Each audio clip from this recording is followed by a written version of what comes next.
इसी द्वारा संचालित ऑनलाइन प्रश्न पत्र चर्चा सत्र में आप सभी का स्वागत है। जैसा कि टाइम टेबल में हमें बताया गया है कि आज हम सभी गणित पेपर 2 के बोर्ड प्रश्न पत्र में क्वेश्चन नंबर 5 के बारे में चर्चा करेंगे बेटा। तो क्वेश्चन नंबर 5 ये 3 अंक का प्रश्न होता है। आपको 2 उप प्रश्न दिए जाते हैं जिसमें से एक उप प्रश्न हमें हल करना पड़ता है। जैसा कि गणित में स्टेप मार्किंग चलता है तो कम से कम 6 से 12 स्टेप तक में जो सम हल होते होंगे बेटा वो इस प्रकार के प्रश्नों में पूछे जाएंगे। चलिए स्टार्ट करते हैं फिर। तो प्रश्न 5 में कुल मिलाकर 2 प्रश्न आते हैं जिसमें से हमें एक उप प्रश्न हल करना होता है। इसी में हमारा पहला प्रश्न है जो कि पिछले साल के बोर्ड पेपर से देते हैं। पहला प्रश्न दिया गया है ए बी तथा सी केंद्र वाले परस्पर बाह्य स्पर्शी वृत्त दिए गए हैं। तो हम ऐसे करते हैं कि 3 बाह्य स्पर्शी वृत्त बना लेते हैं। ये पहला वृत्त, ये दूसरा वृत्त और ये इन दोनों को स्पर्श करने वाला तीसरा वृत्त। मान लीजिए इस वृत्त का केंद्र हो गया ए, इसका केंद्र बी और इस वृत्त का केंद्र है सी। प्रश्न पे ध्यान देंगे। ए बी तथा सी केंद्र वाले परस्पर बाह्य स्पर्शी वृत्त दिए गए हैं यदि ए बी बराबर 3 सेंटीमीटर। तो ए से बी को, ए और बी 2 वृत्तों का केंद्र है, यदि इसे जोड़ दिया जाए तो ए बी का मान दिया है 3 सेंटीमीटर। इसी प्रकार बी सी, बी और सी को यदि आप जोड़ दो तो ये दिया गया है 3 सेंटीमीटर तथा सी ए ये है 4 सेंटीमीटर। 4 सेंटीमीटर। तो प्रत्येक वृत्त की त्रिज्या ज्ञात करो। प्रत्येक वृत्त की त्रिज्या ज्ञात करो। प्रश्न पाठ दूसरा या पाठ तीसरा वृत्त से लिया गया है जिसमें हमें पता है जब 2 वृत्त बाह्यस्पर्शी करते हैं, बाह्यस्पर्शी होते हैं तो दोनों वृत्तों के केंद्रों के बीच की दूरी उनकी त्रिज्याओं के योगफल के बराबर होता है। कौन सा प्रमेय या गुणधर्म आप लगा रहे हो? 2 बाह्यस्पर्शी वृत्तों के केंद्रों के बीच की दूरी उनकी त्रिज्याओं के योगफल के बराबर होती है। तो मान लीजिए कि ये तीनों वृत्त क्रमशः बिंदु P, बिंदु Q तथा बिंदु R पर एक दूसरे को स्पर्श करते हैं। दिए गए वृत्त परस्पर बिंदु P, Q तथा R पर स्पर्श करते हैं। अब हमें प्रत्येक वृत्त की त्रिज्या निकालनी है। तो इसमें एक वृत्त में 2 त्रिज्या आपको दिख रही है। देखिए AP तथा AR, एक ही वृत्त की सभी त्रिज्याएं सर्वांगसम होती है। तो यदि मैं मान लूं कि इस वृत्त की त्रिज्या x सेंटीमीटर तो इसका भी मान हो जाएगा x सेंटीमीटर। इसी प्रकार B केंद्र वाले वृत्त की त्रिज्या को हम मान लेते हैं y और C केंद्र वाले वृत्त की त्रिज्या को मान लेते हैं z। तो प्रत्येक रेखाखंड में, जैसे अब आप AB अगर देखो तो AB हम लिख सकते हैं पहले वृत्त की त्रिज्या AP, दूसरे वृत्त की त्रिज्या BP जो क्रमशः मानी गई है x और y, तो AB का मान हो गया x प्लस वाई बराबर 3। एक दो चरांक वाला समीकरण मिल गया। इसी प्रकार प्रत्येक रेखाखंड के लिए हम इस प्रकार का एक दो चरांक वाला रेखीय समीकरण लिख सकते हैं और बाद में उन्हीं समीकरणों को युगपत रेखीय समीकरण की तरह हल करते हुए आप x, y और z का मान बता सकते हो। तो प्रश्न में दी गई जानकारी के आधार पर पूरा प्रश्न हमें स्पष्ट हो गया। अब देखते हैं कि इसका हल आपको कैसे लिखना है। तो इसमें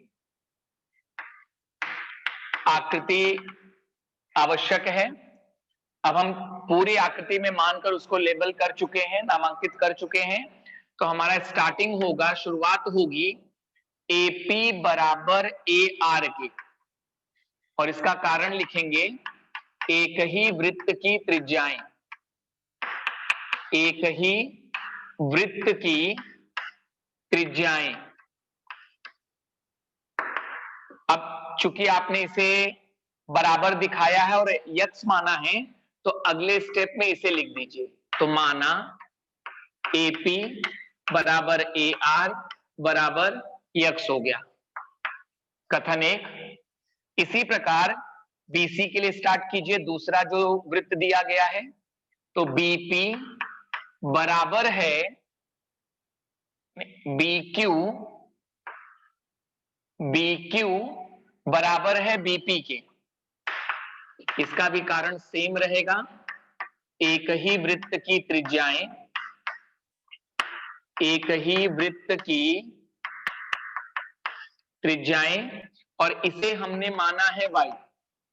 तो माना BQ बराबर BP बराबर y, कथन हो गया 2। अगले प्रश्न, अगले भाग की तरफ चलते हैं।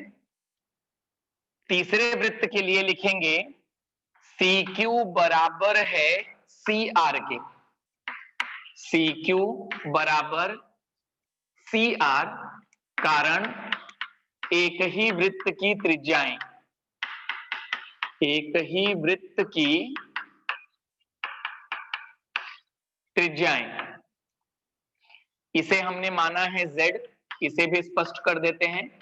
तो CQ बराबर CR बराबर हो गया Z, कथन 3। अब क्रमशः रेखाखंडों की लंबाई लेते हुए हम दो चरांक वाले समीकरण बनाएंगे। तो हमारे पास अगला जो मान दिया गया है वो है AB बराबर 3, कारण दत्त, और यही लंबाई हम अपने माने गए स्वरूप में लिख सकते हैं x plus Y. x plus Y बराबर है 3, कथन नंबर 4। इसके बाद अगला है BC बराबर 3, BC बराबर 3, इसका कारण है दत्त, इसलिए BC पर है y तथा z, तो y प्लस z बराबर होगा 3, ये हो गया 5। अगली भुजा दी गई है AC, AC का मान है 4, जिसे हम व्यक्त कर सकते हैं x प्लस z बराबर 4। अब इसके आगे समीकरण को आप दो तरह से हल कर सकते हैं, जैसे अलजीब्रा में पहले पार्ट में आप हल करते हो वैसा भी इस्तेमाल कर सकते हो, या तो आप पहले समीकरण 4, 5 और 6 को जोड़ लीजिए। समीकरण 4, 5 और 6 तीनों समीकरण को पहले जोड़ लो।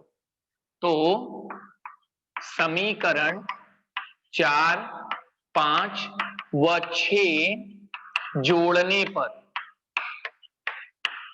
जब हम जोड़ेंगे तो x धन y, बाएं पक्ष में सभी बायां पक्ष जुड़ेगा, y धन z, x धन z बराबर 3 धन 3 धन 4, 3 धन 3 धन 4। आगे हल कर लीजिए। सजाती पदों में x दिया है, तो x प्लस x यानी 2x हो गया, y प्लस y 2y हो गया, z प्लस z 2z हो गया, बराबर 3 धन 3 6, 6 4 हो गया 10। सभी में देखिए 2 है, अगर 2 कॉमन लेकर पक्षांतर कर दिया जाए तो हमें मिलेगा x धन y धन z बराबर 10 और 2 का पक्षांतर करेंगे तो x धन y धन z बराबर 2 पंचे 10। ये एक नया समीकरण मिला जिसमें आपके तीनों चरांक हैं, जिसमें हमारा तीनों चरांक है। x धन y धन z बराबर 5 मिला हमें। थोड़ा सा शायद अंतिम में ना दिख रहा हो तो आप देख सकते हैं यहां पे किस तरह से हमने 2 सभी पदों में से कॉमन लिया है और उसका पक्षांतर किया है। x धन y धन z बराबर 5 मिला है। ठीक, सभी लोग इसका एक स्क्रीनशॉट ले लो पहले।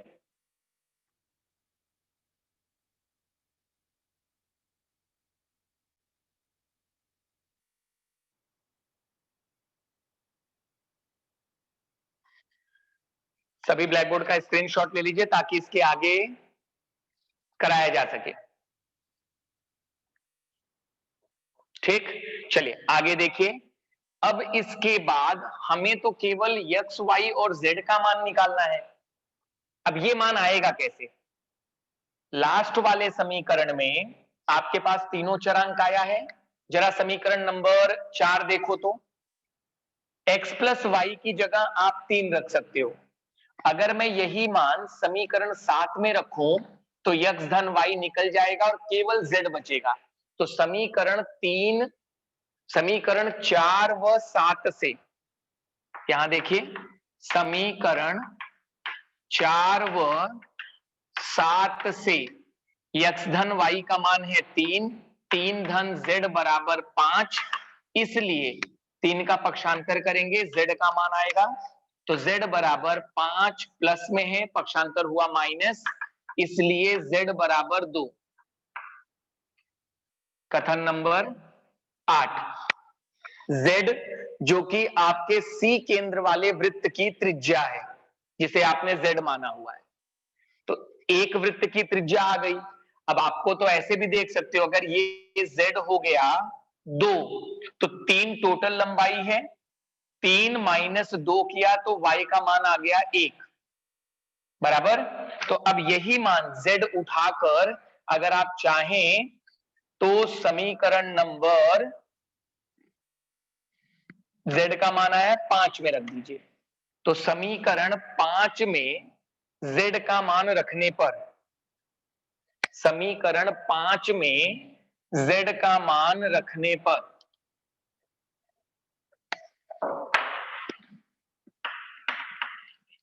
समीकरण 5 में z का मान रखने पर, तो 5 ये है, y z का मान है 2 बराबर 3, इसलिए 2 का जब पक्षांतर करोगे तो 3 माइनस 2, इसलिए y बराबर आ गया 1।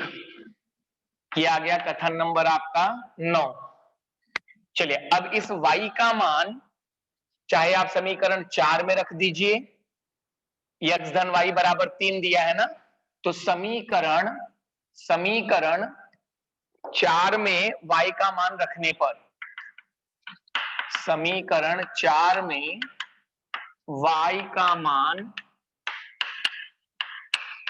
रखने पर, तो यहां दिया है x धन y का मान 1 आया बराबर 3, x धन y बराबर 3 दिया है, y का पक्षांतर करो आपको x का मान आ जाएगा, इसलिए x बराबर हो गया 3 में से 1 गया 2। तो इस प्रकार सभी वृत्तों की त्रिज्याएं पता चल गई।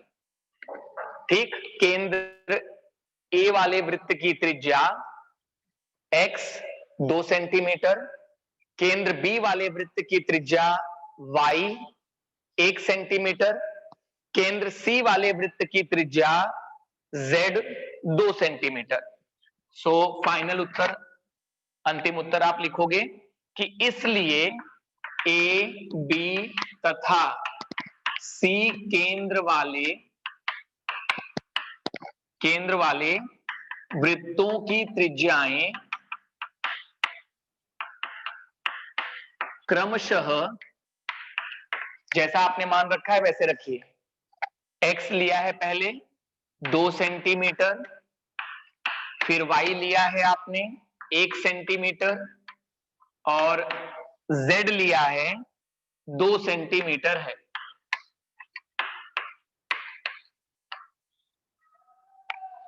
तो ये आपका प्रश्न 5 का जो एक सवाल लास्ट ईयर के बोर्ड पेपर में आया है वो ये है। एक बार यदि आप प्रश्न को अच्छे से समझ लो, पूछा क्या गया है, यदि मान स्पष्ट हो जाता है तो लिखने का तरीका बिल्कुल आपको कथन वाइज वैसे ही लिखना रहेगा। जहां जहां पे मेन मेन आंसर्स मिलता है, जैसे जहां पे आप समीकरण बनाते हो, फिर जिस कथन में आप तीनों समीकरणों को जोड़ते हो और जहां पर एक एक मान रखते हो, सारे स्टेप्स पे आपको आधे आधे आधे मार्क्स मिलकर के 3 मार्क्स मिलते हैं। तो कोशिश ये करना है कि हमें ये पता नहीं है कि कौन से मार्क्स पर, कौन से स्टेप्स पे कहां पर मार्क्स दिया जाएगा। तो आप ये कोशिश करिए अपनी तरफ से कि संपूर्ण स्टेप्स लिखा जाए, एक भी सोपान जो है वो आपसे छूटे ना, ताकि जिस पे भी जिसको मार्क्स देना है वो दिया जा सके। तरीका क्या था? सबसे पहले हमने दोनों एक वृत्त की चाहे जितनी त्रिज्या हो सब समान होती है, तो एक वृत्त में यहां पर मुझे 2 त्रिज्याएं दिखाई दे रही हैं, तो हम प्रत्येक वृत्तों की त्रिज्याओं को क्रमशः x, y तथा z मानेंगे। ए बी परस्पर बाह्य स्पर्शीय वृत्तों के केंद्रों के बीच की दूरी उनकी त्रिज्याओं के योगफल के बराबर होता है। इसका उपयोग करते हुए x धन y बराबर, दोनों का उपयोग करके हमें 2 चरांक वाले समीकरण मिलेंगे। तीनों समीकरणों को आप सीधे सीधे जोड़ दीजिए और फिर कोई भी एक समीकरण उठाकर उस योगफल वाले समीकरण में मान रख दीजिए। एक चरांक का मान आएगा, उस एक चरांक के मान का उपयोग करते हुए आप बाकी मानों को निकाल सकते हैं। चलिए इसका स्क्रीनशॉट ले लीजिए, फिर अगले प्रश्न की तरफ बढ़ेंगे। स्क्रीनशॉट ले लीजिए इसका।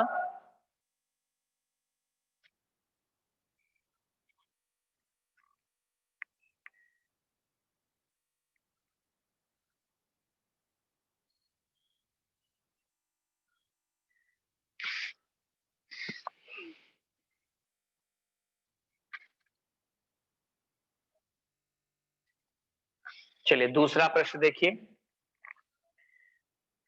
लास्ट ईयर के बोर्ड प्रश्न पत्र में जो दूसरा प्रश्न दिया गया है वो है त्रिकोणमिति से, जिसमें हमें सिद्ध करने के लिए कहा गया है। तो सबसे पहले लिख लेते हैं जो दत्त दिया है दूसरा प्रश्न, कि यदि sine theta plus sine square theta बराबर 1 हो तो दर्शाइए या दर्शाओ कि cos square theta plus cos raise to 4 theta ये बराबर होगा 1 के। ये बराबर होगा 1 के, यानी ये आपको दत्त दिया गया है और ये हमें सिद्ध करना है, मतलब दिखाना है। तो हम अपने हल को दत्त से स्टार्ट करते हैं बेटा। दत्त में क्या है? Sign theta plus sine square theta बराबर 1 है। अब जो आपको चाहिए उसमें कहीं पर भी साइन थीटा दिख रहा है क्या? नहीं दिख रहा है। तो जो अनुपात त्रिकोणमिति का जो अनुपात आपको चाहिए वही अनुपात आप दिए गए प्रश्न में लाने की कोशिश करिए। तो साइन से सीधे सीधे कॉस तो आ नहीं सकता। तो एक चीज है जो सर्वसमीका हमने पढ़ी हुई है उसका उपयोग आप यहां पे कर सकते हो। साइन की जगह पर मैं कॉस नहीं ला सकता, लेकिन साइन स्क्वायर की जगह पे मैं कॉस ला सकता हूं। कैसे? यदि आपको याद हो तो एक सर्वसमीका है sign square theta plus cos square theta बराबर 1। ठीक, अब मेरे पास यहां पे साइन स्क्वायर थीटा है जो मुझे नहीं चाहिए, तो यहां पर भी तो साइन स्क्वायर थीटा है। आप इसमें से सर्वसमीका में से साइन स्क्वायर का मान निकाल लो। तो साइन स्क्वायर थीटा हो गया 1 माइनस कॉस स्क्वायर थीटा। तो यहां से सबसे पहले इस दत्त में से जो दत्त दिया गया है, यदि मैं साइन स्क्वायर का पक्षांतर कर दूं तो साइन थीटा बराबर हो जाएगा 1 माइनस साइन स्क्वायर थीटा, और फिर कथन एक का उपयोग करके 1 माइनस साइन स्क्वायर थीटा जो है, मुझे कॉस चाहिए ना, तो आप साइन का पक्षांतर करिए। तो ये हो जाएगा कॉस स्क्वायर थीटा बराबर 1 माइनस साइन स्क्वायर थीटा, यानी कॉस स्क्वायर आ सकता है 1 माइनस साइन स्क्वायर थीटा की जगह पे। तो 1 माइनस साइन स्क्वायर थीटा जिसे हम हटा सकते हैं कॉस स्क्वायर थीटा से। ये हो गया आपका कथन एक से। अब जरा वापस से अपने साध्य को देखिए, कॉस स्क्वायर चाहिए था, वो आ गया, लेकिन अभी भी एक साइन इसमें बचा हुआ है जो मुझे नहीं चाहिए, और दूसरा जो मान है वो कॉस रेस टू 4 है। अभी तो आपके पास केवल कॉस स्क्वायर है ना, और आपको चाहिए घाते 4। दोनों तरफ एक एक पक्ष है, तो दोनों पक्षों का आप वर्ग ले लो। तो दोनों पक्षों का वर्ग लेने पर जैसे ही हम वर्ग लेंगे, बाएं पक्ष में आ जाएगा साइन स्क्वायर थीटा, और यहां पे हो जाएगा कॉस स्क्वायर थीटा का वर्ग। कॉस स्क्वायर थीटा का वर्ग, देखिए कॉस स्क्वायर थीटा का वर्ग। आगे देखिए, साइन स्क्वायर थीटा अभी अभी आपने मान रखा था कि साइन स्क्वायर थीटा इसी एक सर्वसमीका से, यदि मुझे इसे हटाना हो तो इसका मान होगा 1 माइनस कॉस स्क्वायर थीटा। तो साइन स्क्वायर की जगह पे आ गया 1 माइनस कॉस स्क्वायर थीटा, और वर्ग का भी वर्ग है, तो ये हो जाएगा कॉस रेस टू 4 थीटा। अब जैसा मान आपको दिखाना है वैसे इसको एडजस्ट कर लीजिए। कॉस भी धनात्मक, कॉस रेस टू 4 भी धनात्मक, तो ये जो माइनस कॉस स्क्वायर थीटा दिख रहा है इसका पक्षांतर कर दो। तो ये हो जाएगा 1 बराबर cos square theta plus cos raise to 4 theta. तो सिद्ध हो गया कि cos square theta plus cos raise to 4 theta बराबर 1।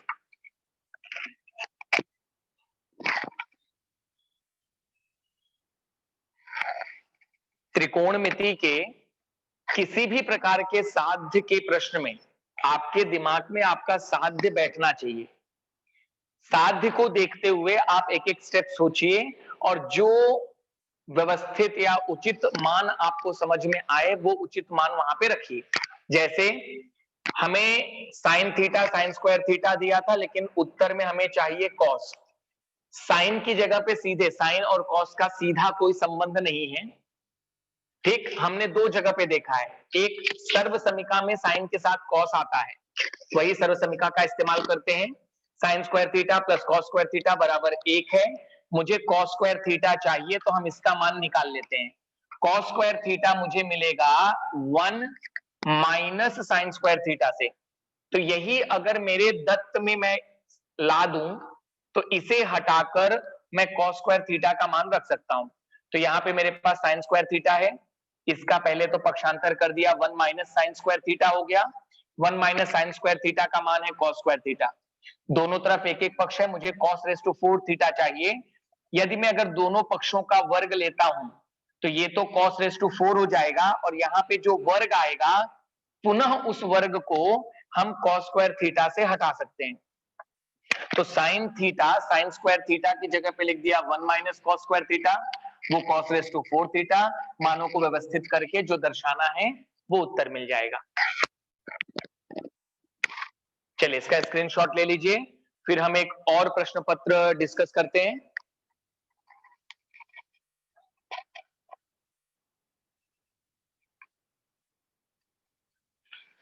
सभी लोग इसका स्क्रीनशॉट ले लेंगे।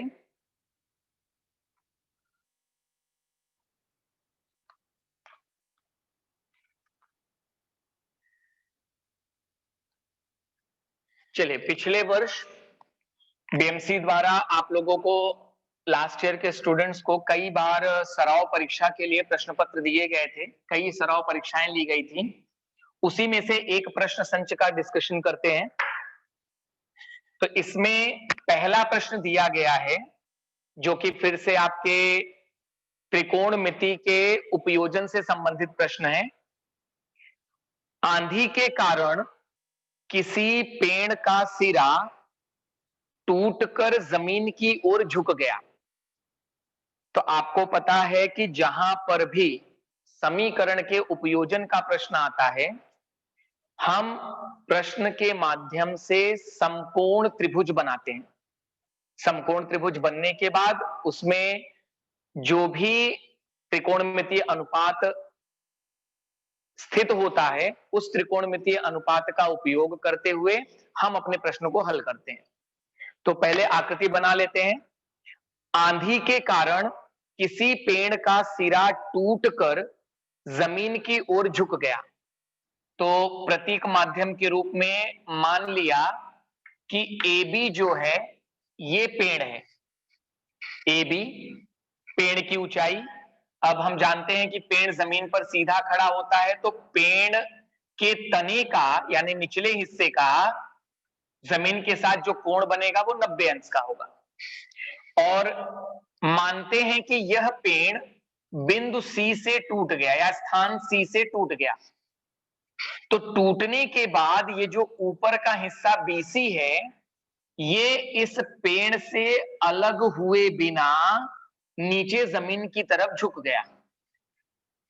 तो ये जो टूटा हुआ भाग BC है, यही भाग आपको यहां पर CD में मिल रहा है।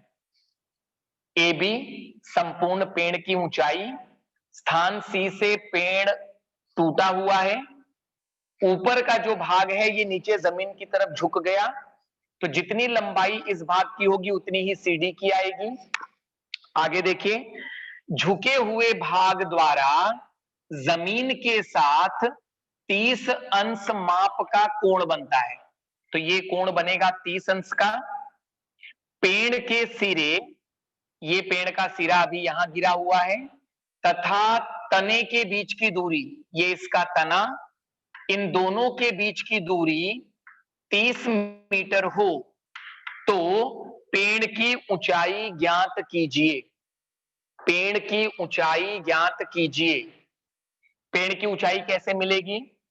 ये जो बचा हुआ भाग है प्लस टूटा हुआ भाग, प्लस ये टूटा हुआ भाग, जब इन दोनों भागों की लंबाइयों को जोड़ा जाएगा तो मुझे पेड़ की संपूर्ण ऊंचाई मिलेगी। तो मान लेते हैं जो बचा हुआ भाग है वो x है और जो टूटा हुआ भाग है y, यही y ऊपर भी आएगा। तो संपूर्ण पेड़ की ऊंचाई हो गई x धन y मीटर, x धन y मीटर। अब जैसे ही आकृति आपकी बन जाए, पहले इस आकृति को आप स्पष्ट करिए कि आपने इसमें किसे क्या दिखाया हुआ है।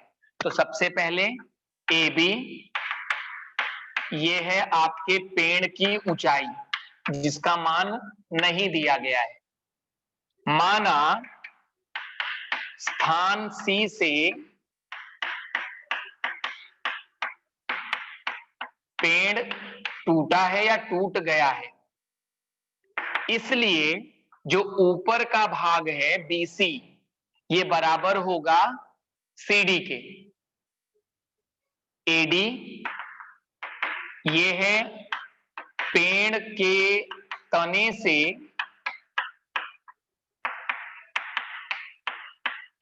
सिरे के बीच जमीन पर दूरी, जमीन पर दूरी जो दी है 30 मीटर, जो दिया है 30 मीटर। आकृति एक्सप्लेन हो गई कि ये दूरी दिया है, ये टूटा हुआ भाग ऊपर का, नीचे का बचा हुआ भाग। अब जिसे आपको निकालना है आपने x माना हुआ है, बराबर।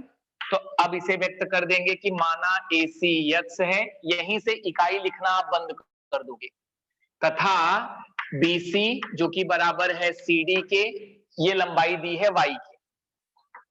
मानने के बाद आप समकोण त्रिभुज ले लो।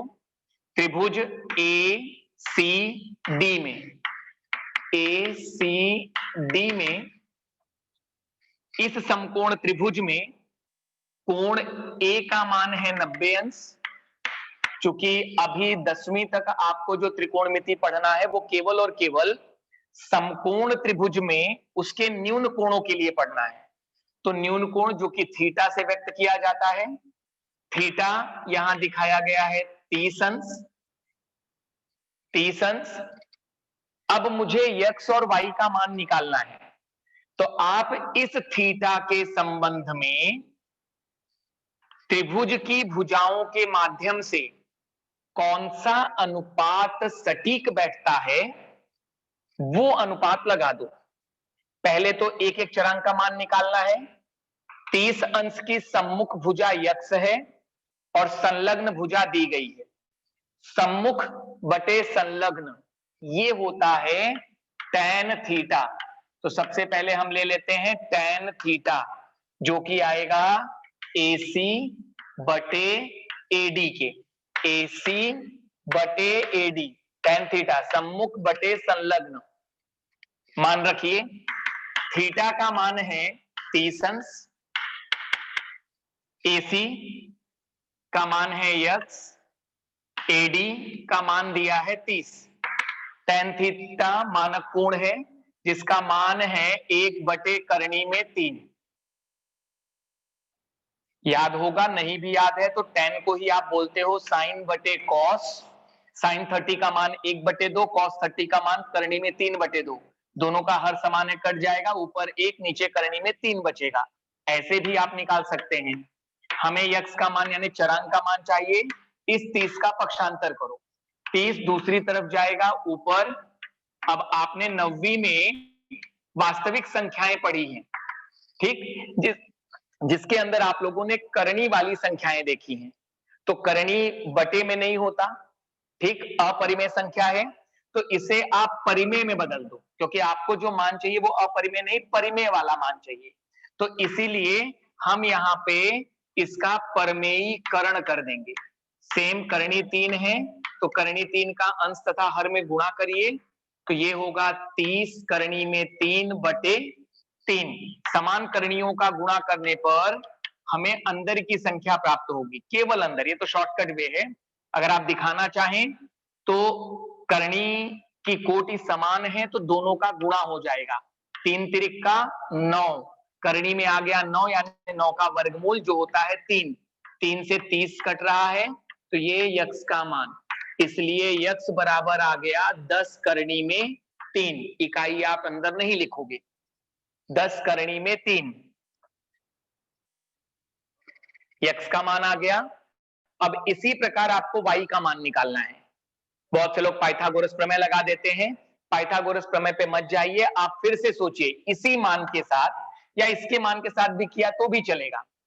30 है, यक्ष का मान हमको आ गया है, और ये जो y है कर्ण, तो सम्मुख बटे कर्ण क्या होगा, साइन थीटा। सम्मुख बटे कर्ण साइन थीटा। एक मिनट, यहां पे थोड़ा सा गड़बड़ हुआ, आपने शायद स्क्रीनशॉट नहीं लिया होगा, तो वापस लिख देते हैं ताकि आप उसका पूरे हल का ले सकें। तो AB है पेड़ की ऊंचाई, पेड़ की ऊंचाई, फिर माना स्थान C से पेड़ टूटा है, तो इसलिए मिलेगा BC बराबर CD, AD पेड़ के तने से सिरे के बीच जमीन पर दूरी जो दिया है 30 मीटर। ठीक, चलिए पहले इसको आप स्क्रीनशॉट ले लिए ताकि आगे कंटिन्यू किया जा सके। सभी स्क्रीनशॉट ले लो इसका।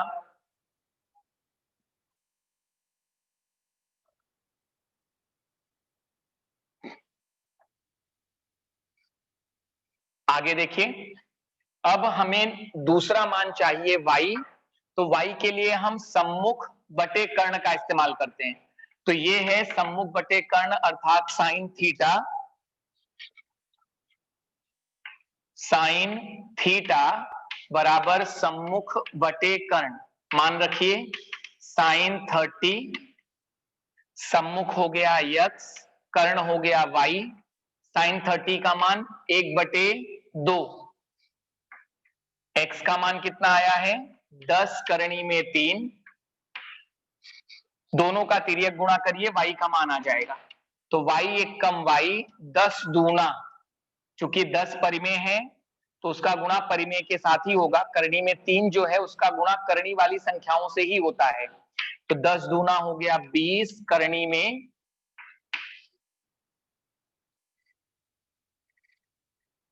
आपको प्रश्न में पूछा गया है पेड़ की संपूर्ण ऊंचाई अर्थात x प्लस वाई।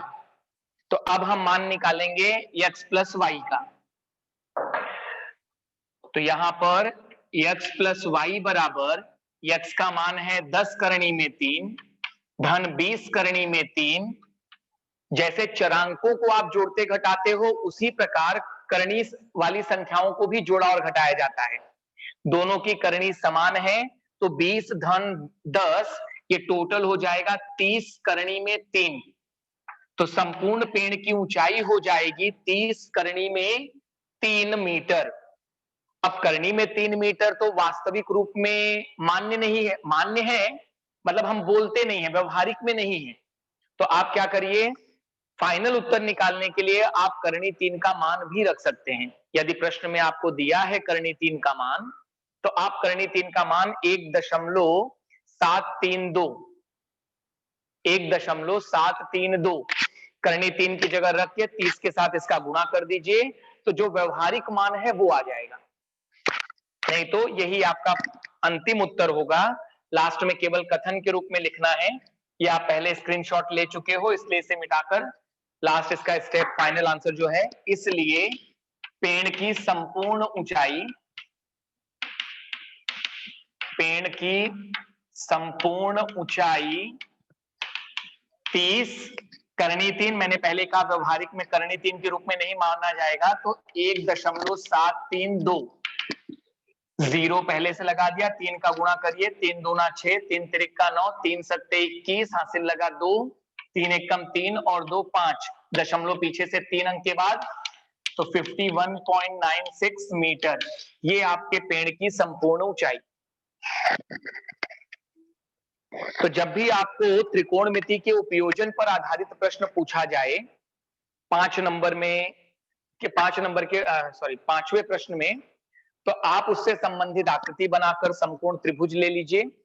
समकोण त्रिभुज जैसे ही प्राप्त होता है, संपूर्ण आकृति को सबसे पहले स्पष्ट करिए, आपको जो मान निकालना है उसे मानिए, फिर दिए गए कोण के साथ मानों का चयन करके अपना त्रिकोणमिति अनुपात लगाइए। जैसे मुझे x और y दोनों चाहिए, x के साथ अगर मैं इस दिए गए मान 30 को रखता हूं यानी सम्मुख बटे संलग्न, तो हम सभी को मालूम है कि परिभाषा से सम्मुख बटे संलग्न है tan थीटा, सम्मुख बटे संलग्न है tan थीटा, तो tan थीटा का मान, और प्राय आप मान लीजिए 98% केस में यदि थीटा का मान दिया रहता है तो आप tan थीटा ही लगाते हैं, tan थीटा का ही उपयोग करके आपको ज्यादातर मान आ जाता है। जब आपके पास संलग्न नहीं होगा, कर्ण का मान दिया है, तो आप साइन यूज कर सकते हो, आप कॉसेक यूज कर सकते हो। तो आप कोशिश करिए कि आपको मूल त्रिकोणमिति अनुपातों से ही पता चल जाए, साइन, कॉस और टैन से। स्क्रीनशॉट ले लीजिए।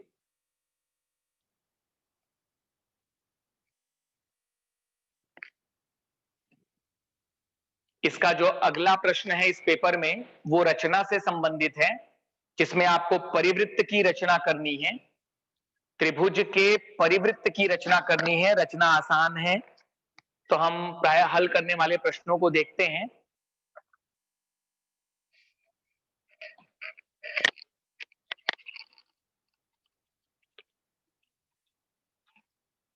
तो 5वें प्रश्न में ध्यान देने वाली बात यह है कि अभी तक हमने 2 प्रश्न पत्र देखा, तो दोनों में एक त्रिकोणमिति तो आ ही रहा है। चाहे वो सिद्ध करने का सवाल हो और चाहे उसके उपयोजन से संबंधित हो। तो एक त्रिकोणमिति के उपयोजन से संबंधित प्रश्न होगा। अगर मान लीजिए किसी कारणवश या ये नहीं फंस पाता है, ये आपसे नहीं मिलता है, तो इसमें महत्व मापन का प्रश्न आता है। इस बार के पोर्शन से महत्व मापन हटा दिया गया है, तो ये आप मानकर चलिए कि आपको 5वें प्रश्न में त्रिकोणमिति का एक प्रश्न अवश्य मिलेगा। दूसरा प्रश्न आपका रचना हो सकता है, तो रचना पर थोड़ा सा जोर देकर आप उसको करिए, ताकि किसी भी तरह से ये प्रश्न आपके हाथ से जाए ना।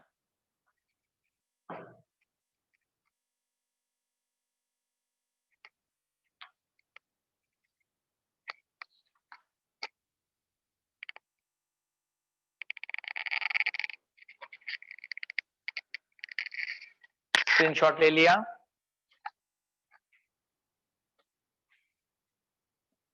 तो इस प्रकार हम लोगों ने 2 प्रश्न इसमें किए हुए हैं। यदि महत्व मापन आपके पाठ में होता तो मुख्य रूप से आपको 3 पाठ इसमें ज्यादा देखना है। एक रचना, त्रिकोणमिति, और त्रिकोणमिति का चाहे साध्य हो और चाहे उसके उपयोजन से संबंधित प्रश्न हो। इसके बाद जैसे कि आपने पहले ही प्रश्न पत्र में देखा कि 22 स्पर्शी वृत्त देकर उसके केंद्रों के बीच की दूरी पूछी गई थी, तो ऐसे ही समानुपात के मूलभूत प्रमेय के उपयोजन पर भी प्रश्न आ सकता है कि 2 रेखाएं समांतर दी गई है और आपको उसी त्रिभुज में तीसरी रेखा को त्रिभुज की भुजा के समांतर करनी है। तो इस प्रकार के प्रश्नों का चयन जो है करके हम अपने 5वें प्रश्न को तैयार करेंगे। एक और देख लीजिए, मान लीजिए अगर महत्व मापन रहता है तो महत्व मापन का एक प्रश्न आया है। देखो दूसरा सवाल, इसमें प्रश्न दिया गया है कि 30 गुणे 30 यानी अर्थात 30/30 व्यवहारिक में हम बोलते हैं, तो 30/30 का एक वर्गाकार मैदान है। तो वर्गाकार, चूंकि 30/30 लंबाई और चौड़ाई दोनों समान है, तो ये मान लीजिए आपका 30 मीटर बाई 30 मीटर। इस वर्गाकार मैदान के एक कोने में एक घोड़ा 10 मीटर लंबाई वाली रस्सी से बांधा गया है। मान लो ये एक कोना हमने पकड़ा और यहां से 10 सेंटीमीटर, ये समझ लीजिए 10 सेंटीमीटर लंबाई वाली रस्सी है। घोड़ा इस समय यहां पर बंधा हुआ है, तो ये घोड़ा इस 10 मीटर रस्सी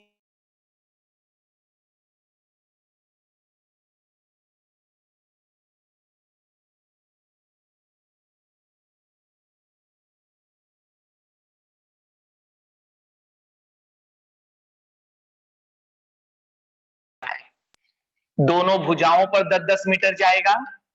ठीक, मैदान के बीच में भी जहां तक वो रस्सी जा सकती है वो वहां तक जाएगा। तो इस प्रकार से आपको एक द्वैत्रिज्य के आकार का क्षेत्र मिलेगा, जिसमें वह घोड़ा आने वाली घासों को आसानी से चढ़ सकता है। अब प्रश्न सुनिए ध्यान से।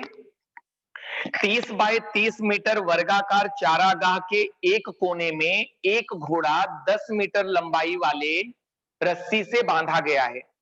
यदि उस घोड़े को उस वर्गाकार चारागाह के एक भुजा के मध्य बांधा जाए तो वह कितने क्षेत्र की घास खा सकता है?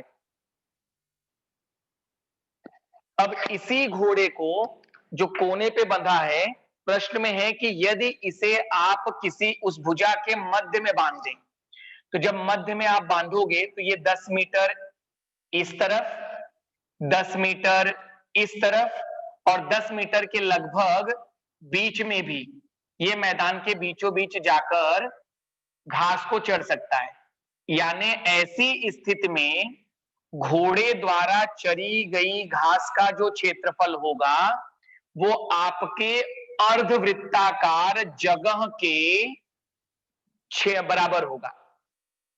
यदि कोने पर बांधा गया हो और आपको प्रश्न में इस कोने वाली जगह का क्षेत्रफल पूछा जाए, तब आप निकालोगे द्वैत्रिज्य का क्षेत्रफल।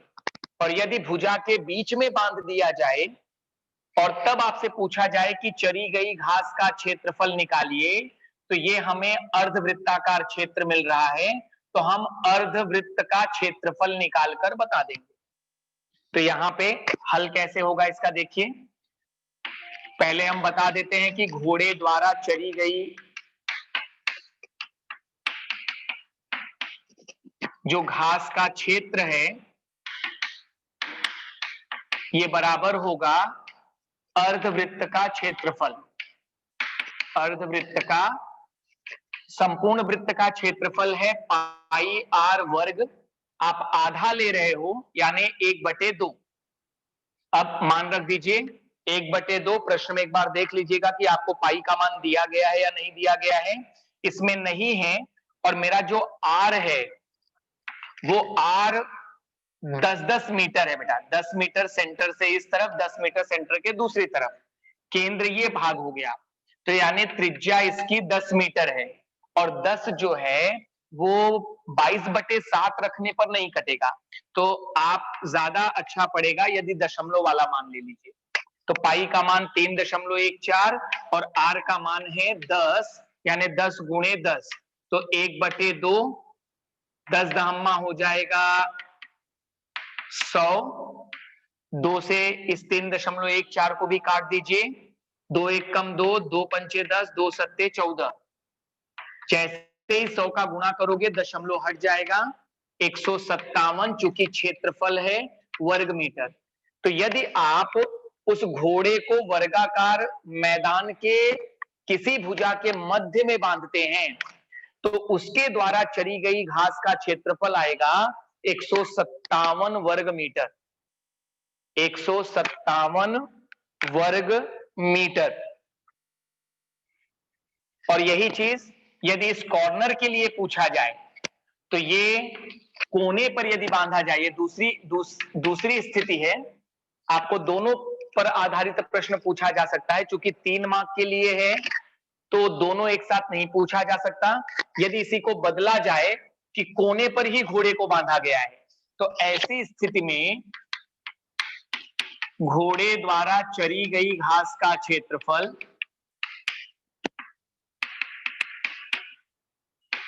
घास का क्षेत्र ये आएगा द्वैत्रिज्य का क्षेत्रफल। द्वैत्रिज्य का क्षेत्रफल। अब सूत्र क्या है द्वैत्रिज्य का? θ/360 गुणे पाई आर का वर्ग।